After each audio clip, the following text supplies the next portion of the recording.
काँग्रेसचे खासदार राहुल गांधी यांनी भारत छोडो यात्रेदरम्यान स्वातंत्र्यवीर सावरकर यांच्याबाबत वादग्रस्त वक्तव्य केलं होतं. सावरकर हे इंग्रजांचे नोकर होते असं वादग्रस्त विधान राहुल गांधी यांनी केलं होतं. राहुल गांधी यांच्या या वक्तव्याविरोधात न्यायालयात याचिका दाखल करण्यात आली आहे. सावरकर बदनामी प्रकरणात राहुल गांधी यांना सर्वोच्च न्यायालयाने चांगलंच फटकारलंय. सर्वोच्च न्यायालय म्हणाले की ज्यांनी आपल्याला स्वातंत्र्य दिलं त्यांच्याबाबत तुम्ही असं वक्तव्य करता. महाराष्ट्रात सावरकरांची पूजा केली जाते, त्यामुळे तुम्ही हे असेच वक्तव्य करत राहाल तर त्याचे वाईट परिणाम भोगावे लागतील. स्वातंत्र्य सैनिकांबाबत असं कोणतंही वक्तव्य खपवून घेतलं जाणार नाही. जर इंग्रजांना पत्रव्यवहार करण्यावरून सावरकरांना तुम्ही इंग्रजांचे नोकर म्हणता, तर महात्मा गांधी देखील व्हॉइसरॉयला पत्र लिहित होते.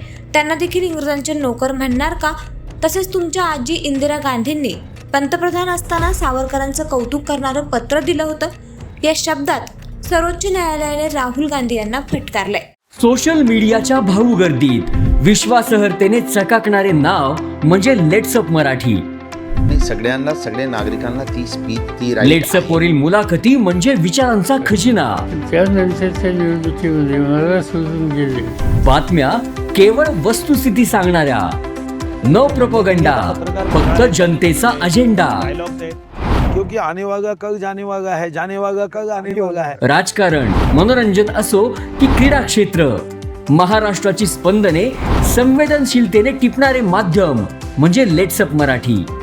जगासोबत एक पाऊल पुढे राहण्यासाठी लेट्सअपचे ॲप, सोशल मीडिया आणि वेबसाईट सोबत कनेक्टेड रहा.